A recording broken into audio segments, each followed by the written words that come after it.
தமிழகம் எங்கும் maths gold cash for your gold. Maths gold நீங்க தங்க மட்டும் இல்லைங்க, பிளாட்டினம், டைமண்ட், சில்வர், ரூபினி எதை வேணாலும் விற்கலாம். உங்களுக்கான பணம் ரொக்கமா கையிலயோ இல்லைன்னா பேங்க் அக்கௌண்ட்லயோ உடனடியாக செலுத்திடுவாங்க. மார்க்கெட் மதிப்பை விட 100 ரூபாய் ஒரு கிராமுக்கு உங்களுக்கு கூடுதலாக கிடைக்கும். தமிழ்நாடு முழுக்க டோர் ஸ்டெப் சர்வீஸும் இவங்க ப்ரொவைட் பண்றாங்க. உங்களுக்கு கோல்ட விற்கணும்னு அதுக்கு ஒரே ஒரு பெஸ்ட் பிளேஸ் மேக்ஸ் கோல்டு தான். கால் 04445454545. வணக்கம். Big topic with Karthik Mayakumar. இந்த சாதிய ரீதியான இஷ்யூஸ் இருக்குல்ல, அது ஸ்கூல்ஸில் சில பேர் ஃபேஸ் பண்ணியிருப்பீங்க, காலேஜில் சில பேர் ஃபேஸ் பண்ணியிருப்பீங்க, யூனிவர்சிட்டிஸில் கூட பல பேர் ஃபேஸ் பண்ணியிருப்பீங்க.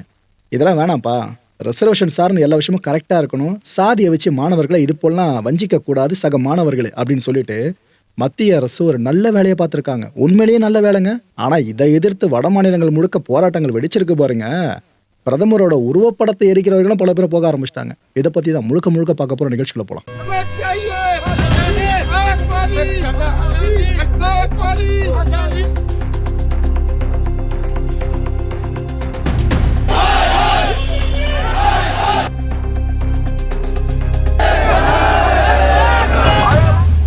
இந்த கான்டென்ட் உங்களுக்கு தெளிவான புரிதலை கொடுக்கணும் அப்படின்னா 2 விஷயங்களை பற்றி நீங்கள் தெளிவாக தெரிஞ்சுக்கணும். அதில் ஒன்று யூஜிசி, அதாவது யூனிவர்சிட்டி கிராண்ட் கமிஷன் சொல்லுவாங்க. இது என்னன்னா, நம்ம மத்திய கல்வித்துறை அமைச்சகம் இருக்குல்ல, இதுக்கு கீழே வர்ற ஒரு ஸ்டாச்சுட்டரி பாடிங்க. ஆக்சுவலாக இவங்க எதுக்கு பொறுப்புனாக்கா, நம்ம இந்தியா முழுக்க இருக்க காலேஜஸ் அண்ட் யூனிவர்சிட்டிஸ் இங்கே ஒட்டு மொத்தமாக எல்லாத்தையும் கோஆர்டினேட் பண்ணுறது, ஃபண்டு கொடுக்கறது, இந்த ஸ்டாண்டர்ட்ஸ் இருக்குல்ல அதையெல்லாம் மெயின்டைன் பண்ணுறது. இந்தியாவில் இருக்க எல்லா கல்லூரி பல்கலைக்கழகங்கள் சார்ந்தும் இவங்க இந்த வேலையை பண்ணணும். ஓகே, இவங்க இன்னும் சில விஷயங்களை என்ஷூர் பண்ணணும். அது என்னென்னு பார்த்தீங்கன்னா, இந்த சொல்லித்தரதோட தரம் இருக்குல்ல, டீச்சிங்கோட அந்த குவாலிட்டி, இதை ஃபுல்லாக மெயின்டைன் பண்ணுறது, எக்ஸாம்ஸு எந்த குளறுபடி இல்லாமல் கரெக்டாக நடத்தி கொண்டு போகிறது, ரீசர்ச் பண்ணுறது சார்ந்தோம் எல்லா விஷயங்களும் இன்புட்டாக கொடுக்கறது, இந்த ஆக்சஸ் இருக்குல்ல, அதாவது இந்த மாணவனுக்கு இந்த விஷயம் அப்படின்னா சக மாணவனுக்கு அது கிடைக்கணும். இது போல் எல்லா காலேஜ் யூனிவர்சிட்டிலையும் அவங்க அதை என்ஷூர் பண்ணணும். இது போல் ஈக்குவட்டபிள் ஆக்சஸ்ன்ற எல்லா விஷயங்களையும் நம்ம நாட்டில் உயிர் போட்டு வச்சிருக்கிறது இந்த யூஜிசி தான். Okay, right. இன்னொரு பக்கம் நீங்கள் தெரிஞ்சுக்க வேண்டியது, நீண்ட காலமாக நிலவிக்கிட்டு இருக்க ஒரு குற்றச்சாட்டு. இந்த குற்றச்சாட்டு நீங்களே சில பேர் கூட சொல்லுவீங்கன்னு நினைக்கிறேன். ப்ரோ, எனக்கும் நான் படிக்கிறப்ப போல் இருந்துச்சு அப்படின்னு சொல்லிட்டு. என்னன்னா, நம்ம இந்திய கல்லூரி பல்கலைக்கழகங்களில் இடஒதுக்கீடு முறையாக பின்பற்றப்படுறதில்ல.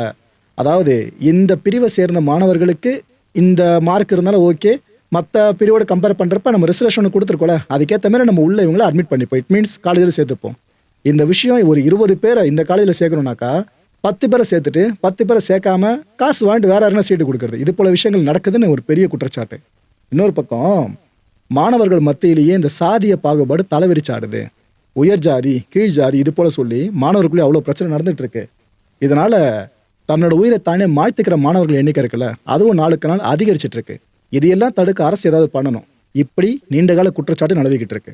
ஸோ யூஜிசினா என்னன்னு பார்த்துறீங்க, நீண்ட காலமாக நிலவிட்டு இருக்க குற்றச்சாட்டுகளும் பார்த்தாச்சா. இப்போ கான்டென்ட்டுக்குள்ளே தெளிவாக ட்ராவல் பண்ணுவோம். ஆக்சுவலாக நான் சொன்ன குற்றச்சாட்டுகள் எல்லாத்தையும் சரி பண்ணுறதுக்காக யூஜிசி கைட்லைன்ஸ் 2026, ஆக்சுவலாக இந்த விதிகள் எப்படி நம்ம இன்ட்ரடியூஸ் பண்ணப்பட்டிருக்கு. இப்போ promotion of equity in higher education institutions regulations 2026, கல்வி பயிலும் ஸ்தாபகம், காலேஜோ யூனிவர்சிட்டி எதுவாக இருந்தாலும் சரி, அங்கே சமத்துவம் இருக்கணும், மாணவர்கள்கிட்ட சமத்துவம் இருக்கணும், சாதி ஏற்றத்தாழ்வு இருக்கக்கூடாதுன்னு சொல்லிட்டு புதிய யூஜிசி ரூல்ஸை கொண்டு வந்திருக்காங்க. இதன் மூலமாக சாதியற்ற கல்வி ஸ்தாபகத்தை உருவாக்க முடியும், டிஸ்கிரிமினேஷன் இல்லாத ஒரு கல்வி சூழலை ஏற்படுத்த முடியும்னு ஒரு நல்ல விஷயத்தை மத்திய அரசு இனிஷியேட் பண்ணியிருக்காங்க. ப்ரோ, இதுக்கு முன்னாடியே இது போல் இருந்துச்சு, அப்போ அதெல்லாம் பண்ணுறப்ப தெரியலையா, இப்போ என்ன புதுசான்னு கேட்டிங்கன்னா, நீங்கள் சொல்கிறது கரெக்டு தான். 2012 இந்த யூஜிசி கைட்லைன்ஸ் முன்வைக்கப்பட்டுச்சு, அது உண்மைதான். ஆனால் அந்த டைமில் இதில் எஸ்சி எஸ்டி பிரிவினர் இருந்தாங்க, ஓபிசி பிரிவு கிடையாது. ஆனால் இப்போ என்ன திரும்ப திருத்தம் மேற்கொள்ளப்பட்டிருக்கு, ஓபிசி பிரிவினரே உள்ளே கொண்டு வந்திருக்காங்க. இதுதான் பெரிய திருத்தமே. இப்போ ஆக்சுவலாக இந்தியா முழுக்க பெரிய அளவுக்கு ப்ரொட்டஸ்டாக முன்னெடுக்கப்பட்டு இருக்குல்ல, அதுக்கு மிக முக்கிய காரணமாக கருதப்பட்டு இருக்கிறதும் ஓபிசியை அவங்க இன்க்ளூட் பண்ணியிருக்கிறது தான். எஜுகேஷன் மினிஸ்ட்ரியோட டேட்டா படி நீங்கள் எடுத்துக்கிட்டீங்க அப்படின்னா, ஓபிசி, எஸ்சி, எஸ்டி இந்த பிரிவுகளை சேர்ந்த ஸ்டூடெண்ட்ஸ் இருக்காங்களே, அவங்க ஒட்டுமொத்த இந்தியாவோட கல்வி ஸ்தாபகங்களில் அந்த காலேஜ் யூனிவர்சிட்டி சேர்த்து சொல்கிறேன், இவங்க கிட்டத்தட்ட 61% பேர் வரைக்கும் என்ரோல்மெண்ட் பண்ணுறாங்க. ஸோ எஞ்சி இருக்கிறது மற்ற பிரிவினர்கள் படிக்கிறது. இதில் எஸ்சி, எஸ்டி, ஓபிசி இவங்க சார்ந்து மட்டுமே 61%. இதை வச்சு உங்களுக்கு புரிஞ்சுக்க முடியும், ஓகே வைடன் ஆயிருக்கு. எஸ்சி எஸ்டின்னு மட்டும் இதுக்கு முன்னாடி ஃபோக்கஸ் பண்ணிட்டு இருந்தவங்க ஓபிசி வரைக்கும் வந்திருக்காங்கனாக்கா இந்த ரெகுலேஷன்ஸ் இப்போ கொஞ்சம் வைடன் ஆகியிருக்குன்னு ஒரு ரியாலிட்டி உங்களுக்கு புரிஞ்சிச்சா. ஓகே, இந்த புதிய யூஜிசி ரூல்ஸ் இருக்குல்ல, இது எப்போ திரும்ப அனௌன்ஸ் பண்ணாங்க, கடந்த 13ஆம் தேதி தான் இதை அனௌன்ஸ் பண்ணாங்களே. ஆனால் அப்போ ஆரம்பித்த போராட்டங்கள் இப்போ விஸ்வரூபம் எடுக்க ஆரம்பிச்சிருச்சு. இதுக்கு எதிர்க்கிற அளவுக்கு எதனா மோசமான விஷயங்களை சேஞ்ச் பண்ணியிருக்கானா என்ன விதிகளில் அப்படின்னு கேட்டிங்கன்னா, உள்ளபடியே சொல்கிறேன், எனக்கு தப்பான எதுவும் தெரியலையே. இது நான் ஃபுல்லாக படித்து பார்த்தோம். ஆனால் எதுக்காக இது எதிர்க்கிறாங்கன்றது நான் ஓப்பனாக சொல்ல விரும்பல மக்களே. ரைட்டு, இதில் நிறைய விதிகள் இருக்குது. அதில் நமக்கு தேவையான முக்கியமான விதிகளை பற்றி மட்டும் உங்கள்கிட்ட ஷேர் பண்ணிக்கிறேன். இந்த முதல் விதி என்னன்னு பார்த்தீங்கன்னா, EOC எஸ்டாப்ளிஷ்மெண்ட், அதாவது ஈக்குவல் ஆப்பர்ச்சுனிட்டி சென்டர்ஸ். எல்லாருக்கும் சமமாக எல்லா வாய்ப்புகளும் வழங்கப்படணும். இதை ஒவ்வொரு பல்கலைக்கழகம் கல்லூரி உறுதிப்படுத்தணும்னு சொல்லிட்டு ஒரு அமைப்பையே உருவாக்க சொல்கிறாங்க. எல்லா யூனிவர்சிட்டி காலேஜுக்கு பொருந்த மக்கள் இது ஒரு அமைப்பை உருவாக்கணும். இது எதை ஃபோக்கஸ் பண்ணுதுன்னா, ஸ்கெட்யூல்டு கேஸ்ட் இதை சேர்ந்தவங்க SC, ஸ்கெட்யூல்டு ட்ரைப்ஸ் ST, அப்புறம் இந்த அதர் பேக்வர்ட் கிளாஸஸ் இருக்குல்ல OBC, இவங்க எல்லாரையும் ஃபோக்கஸ் பண்ணி இவங்களுக்கான சமமான உரிமையை எல்லார் மாணவர்கள் மாதிரி வழங்கணுன்ற விஷயத்தை தான் அது வலியுறுத்துது. முதல் ரூல். ரெண்டாவது ரூல் என்னன்னா, EC எப்படி ஒன்றத்தை உருவாக்கணும். இட் மீன்ஸ் எக்யூட்டி கமிட்டின்னு சொல்லுவாங்க. இதில் ஒட்டுமொத்தமாக 10 பேர் உறுப்பினர்களாக இருப்பாங்க. இந்த 10 பேரில் மினிமம் 50% பேர் பார்த்தீங்கன்னா, அதாவது இந்த 10 பேரில் குறைஞ்ச 5 பேர் பார்த்தீங்கன்னா SC, ST, OBC, அப்புறம் இந்த மாற்றுத்திறனாளிகள், அப்படி இல்லைன்னா பெண்கள், இவங்க தான் டாமினண்ட்டாக இருக்கணும். புரியுதா? 10 பேர் அங்கே அப்பாயின்ட் பண்ணுறாங்கனாக்கா அதில் 5 பேர் குறைஞ்சது சொல்கிறேன், அதோட அதிகமாக தான் இருக்கணும், அதோட கம்மியாக இருக்கக்கூடாது. இதில் இவங்க கண்டிப்பாக உள்ளே இருக்கணுன்றாங்க. இந்த டீமை யார் நம்ம லீட் பண்ணணும்? ஒரு கல்லூரின்னு இருக்குனாக்கா அதோட தலைவர் ஒருத்தர் இருப்பார்ல, உச்சாணி போஸ்ட்டில், அவர் தலைவராக இருக்கணும். யூனிவர்சிட்டின்னு இருந்தாங்க, அங்கே யார் உச்சாணியில் இருக்காங்களோ அவங்க தலைவராக இருக்கணும். ஸோ அந்த கல்வி ஸ்தாபகத்தோட தலைவர் யாரோ அவங்க தான் இந்த டீமை லீட் பண்ணணும். ரெண்டாவது விதியா. மூணாவது விதி, இப்போது பசங்களுக்கு ஒரு காலேஜோ யூனிவர்சிட்டி சார்ந்து ஏதோ சாதிய பாகுபாடு பிரச்சனை ஏற்படுதுன்னு வைங்க, ரிசர்வேஷன் சார்ந்து ஏதோ ஒரு இருட்டடிப்பாங்க மாணவர்கள் சார்ந்து பண்ணப்படுதுன்னு வைங்க, அப்போ அந்த பசங்க புகாரை தெரிவிக்கணும்ல, அப்போ தான் ஆக்ஷன் எடுக்க முடியும். இதுக்காக 24/7 ஹெல்ப்லைன் ஒன்றுத்தை அந்த கல்லூரியோ இல்லைனா யூனிவர்சிட்டியோ அவைலபிளாக எப்போவுமே வச்சுருக்கணும். இந்த ஹெல்ப்லைனை பேஸ் பண்ணி தான் SC, ST, OBC ஸ்டூடெண்ட்ஸ்லாம் அவங்களோட கம்ப்ளைண்ட்ஸை பதிவு பண்ணுவாங்க. பசங்க கம்ப்ளைண்ட்ஸ் கொடுத்தாச்சா அவ்வளோதான். அதுக்கப்புறம் இந்த EC சொன்ன பார்த்தீங்கன்னா ஈக்விட்டி கமிட்டி, அவங்க என்ன பண்ணுவாங்க, இந்த புகாரை பெற்றுக்கிட்ட 24 மணி நேரத்துக்குள்ளேயே அவங்க ஆக்ஷன் எடுக்க ஆரம்பிச்சிடணும். முக்கியமான விஷயம். இதுக்கப்புறம் இந்த விசாரணைலாம் பண்ணி முடிச்ச பிற்பாடு அந்த ஃபைனல் ரிப்போர்ட் இருக்குல்ல, அதை அதிகபட்சம் 15 நாட்களுக்குள்ள சப்மிட் பண்ணி ஆகணும். இதெல்லாம் முடிஞ்சிருச்சா, இதில் 4வது ரூல், கடைசி ஸ்டெப்பை நம்ம என்ன சொல்லணும்னா, GRM, அதாவது கிரீவன்ஸ் ரிட்ரஸல் மெக்கானிசம்ஸ்னு சொல்லுவாங்க. இப்போ ஒருத்தர் பாதிக்கப்பட்டிருக்காங்க அப்படின்னா அவங்க சார்ந்து இதுக்கப்புறம் நம்ம என்ன பண்ணுறது, அவங்க நலன் சார்ந்து நம்ம என்ன பண்ணுறது, இது போல் இந்த குறை சார்ந்து தீர்க்கறதுக்காக சில விஷயங்களை பண்ணுவோம். அதுக்கான மெக்கானிசம் இருக்குல்ல, அதையெல்லாம் இந்த ரூல் நம்பர் 4ல் ஃபுல்லாக வகுத்துருக்காங்க. இது எல்லாமே விக்டிமாக யாரும் உருவாயிடக்கூடாதுன்றதுக்காக தான் இவ்வளோ விஷயங்களை கொண்டு வராங்களே, சாதியை மையப்படுத்தி யாரும் விக்டிம் ஆகிடக்கூடாதுன்னு. இப்போ ஏற்பட்ட விஷயம், இதை கெட்டதுன்றீங்களா நல்லதுன்றீங்களா? சரி, ஓகே, பாஜக ஒரு விஷயத்தை பண்ணுதுனாக்கா, சென்ட்ரல் கவர்மெண்ட் பண்ணுதுனாக்கா, இந்த பிஜேபி ஆட்சியில் இல்லாத மாநிலங்களை ஆண்டுகிட்டு இருக்க கட்சிகள் அதை எதிர்ப்பாங்களே, இது இருக்கு அதானே பார்த்து வழக்கம். DMK இதை மனப்பூர்வமாக வரவேற்றிருக்காங்க தெரியுமா. இப்போ தமிழக முதலமைச்சர் MK ஸ்டாலின் அவர்களே இந்த விஷயத்தை அப்படி பாராட்டி பேசியிருக்காரு. இது கொஞ்சம் லேட்டாக நீங்கள் கொண்டு வந்திருக்கீங்க அப்படின்னாலும் இந்த சமத்துவத்தை கல்வி ஸ்தாபனங்கள் சார்ந்து இந்த அளவுக்கு கொண்டு வரது இருக்குல்ல, நான் பாராட்டுறேன். நல்ல விஷயம் இது. மாணவ மாணவிகள் மத்தியில் சாதிய பாகுபாடு இருக்கக்கூடாதுன்னு விரும்பியிருக்கீங்களா, நல்ல விஷயம். OBC எவ்வளோ இன்க்ளூட் பண்ணியிருக்கீங்களா, சூப்பர் விஷயன்ற மாதிரி நம்ம CM வரைக்கும் பாராட்டியிருக்காங்க. ஆனால் ஒரு பக்கம் பாராட்டு, இன்னொரு பக்கம் நார்த் இந்தியா முழுக்க பிஜேபி கவர்மெண்ட்டுக்கு எவ்வளோ ப்ரெஷர் தெரியுமா சொல்கிறேன். இந்த UGCயோட புதிய விதிகள் இருக்குல்ல, இதை நாங்கள் ஏற்றுக்கவே முடியாதுன்னு நிறைய பேரும் கொடி பிடிக்க ஆரம்பிச்சிட்டாங்க, போராட்டங்களை முன்னெடுத்துக்கிட்டு இருக்காங்க. நாடு தழுவிய போராட்டமாக நடந்துகிட்டு இருக்குங்க. அவங்க அடுத்தடுத்து பந்தில் வர அனௌன்ஸ் பண்ணியிருக்காங்க தெரியுமா. இப்போ அதோட பெருசாக போய்கிட்டு இருக்கு. என்ன குற்றச்சாட்டை முன்வைக்கிறாங்கன்னா, ஏங்க நாங்களும் இந்தியாவில் தானே இருக்கோம், அது என்ன அந்த சாதி பிரிவினருக்கு மட்டும் நீங்கள் நல்லது பண்ணுற மாதிரி பண்ணுறீங்க, அப்போ நாங்களே கண்ணுக்கு தெரியலையா? இது ஏதோ ஒரு தரப்புக்கான சட்ட விதிகள் மாற்றன்ற மாதிரி தான் தெரியுது எங்களுக்கு. நாங்கள் இதை ஒத்துக்க மாட்டோம்னு அவங்க ஒத்த காலில் நிற்கிறாங்க. இது யார் யார் அப்போஸ் பண்ணுறாங்க தெரியுமா? இந்த UGCயோட புதிய ரூல்ஸை ஸ்டூடெண்ட்ஸ் பல பேர் அப்போஸ் பண்ணுறாங்க.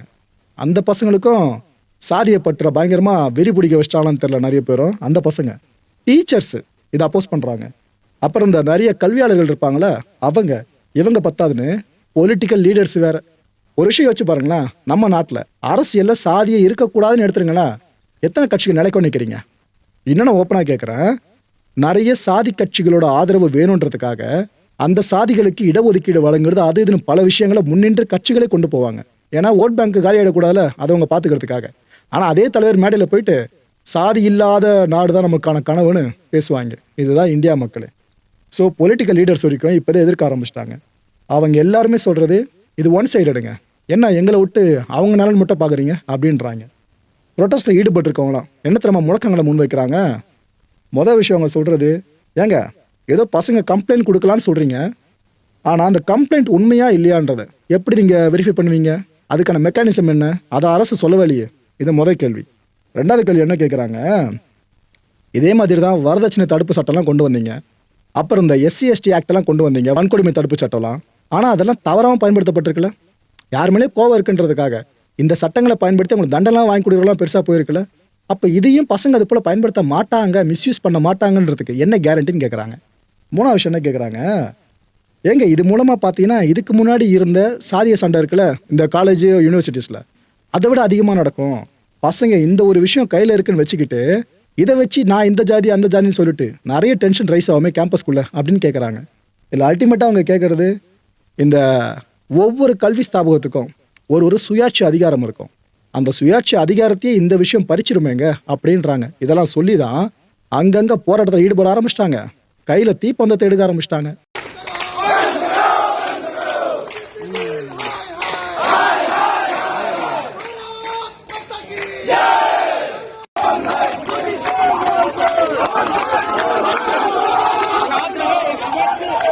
गेट पर जताया जा रहा है और हमें जो है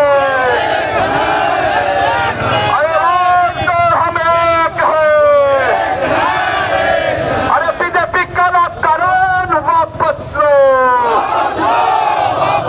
अरे बीजेपी का राजकारण वापस लो।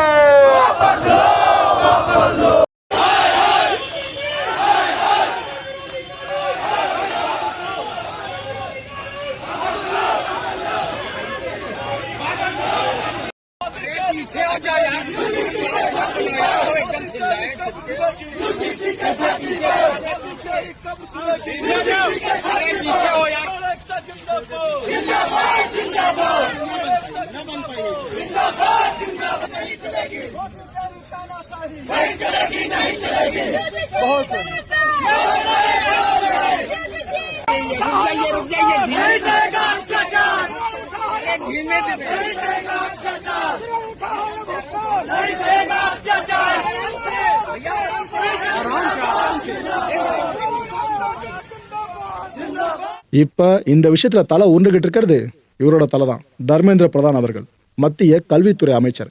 இவர் என்ன தெரியுமா இப்ப தெளிவா விளக்கம் ஒன்று கொடுத்திருக்காரு. ஏங்க இது பாகுபாடு இருக்கக்கூடாதுன்ற ஒரே நோக்கத்துல கொண்டு வரப்பட்டது, அவ்வளவுதான் இந்த UGCயோட புதிய ரூல்ஸ் எல்லாமே. இதுல நாங்க யாரையும் தப்பால மென்ஷன் பண்ணவே இல்லையேங்க. நீங்க தப்பு அவங்க தப்புன்னா நாங்க மென்ஷன் பண்ணவே இல்லையே. சட்டத்தை தப்பா யாராவது பயன்படுத்துவாங்கன்ற பயம் உங்களுக்கு இருக்குனாக்கா அரசு அனுமதிக்காது. அது போல லீகலான ஒரு விஷயத்த மிஸ்யூஸ் யாராவது பண்றாங்கன்னா அவங்க தான் குற்றவாளியா பார்க்கப்படுவாங்கன்னு அவர் சொல்லியிருக்காரு. இது எல்லாமே இந்திய அரசியல் அமைப்பு சட்டம் இருக்குல்ல, இதோட வரம்புக்குட்பட்டு தான் நாங்கள் பண்ணியிருக்கோம் இந்த எல்லா சேஞ்சஸுமே. அவ்வளோ ஏன் சுப்ரீம் கோர்ட்டு இதை ஃபுல்லாக மானிட்டர் பண்ணுவாங்க, அவங்க மேற்பார்வைக்கிறத இந்த எல்லா விஷயமும் நடந்துகிட்டு இருக்கிறதா இவர் சொல்லியிருக்காரு. ஆனால் நீங்கள் என்ன வேணாலும் சொல்லுங்க, நாங்கள் போராடிக்கிட்டு இருப்போன்னு நார்த்து முழுக்க போராட்டம் தகன்னு பெருசாக ஆரம்பிச்சிடுச்சு. மக்களே, இந்த கான்டென்ட்டை பொறுத்தவரைக்கும் நாமெல்லாம் சிந்திக்க வேண்டியது ஒரே ஒரு விஷயம் தான். இது வரைக்கும் நசுக்கப்பட்டவங்கள இனிமேலாச்சும் நிம்மதியாக வாழ விடுங்களேன். அப்படி வாழ விட்டு கொஞ்சம் ஒதுங்கி நின்னா என்ன குறைஞ்சிட போகுது?